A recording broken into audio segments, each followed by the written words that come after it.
Қазіргі конституциялық реформа табан астында пайда болға салған дүние емес. Бұл Қазақстанның 2022 жылдан бастап қолға алған күрделі саяси өзгерістерінің заңды жалғасы деп түсіну керек.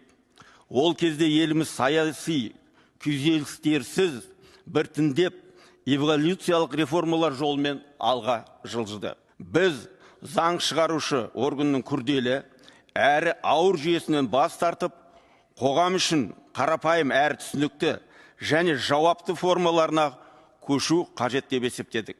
Социал-демократтар үшін бұл көтеріліп отқан мәселелер ешқандай жаңалық емес деп айтсақ болады. Конституцияның жаңа жобасында билікті бір қолға шоғырландыру мүмкіндігін толықтай жоққа шығарады. Президент өкілеттігі бір ғана рет міндеттеліп, тек 7 жылдық мерзімге бекітілді. Ал президент өкілдігін уақытша атқарушы тұлға 2 қайта сайлану құқығы берілмейді. Сонымен қатар, келесі президентке конституцияны өзгертуге парламентті тарату құқығы негізсіз болып танылады. Бейбіт жиналыс өткізу еркіндігі, сөз бостандығы, өз пікірін айту құқығы бұрын қалай бар болса, сол күйінде айны қатесіз сақталды. Тек тұжырымдармен нақтыланып, құқықталу рәсімдері түзетілуде. Сондықтан мұны шек келтіру деп көрсету негіз жоқ.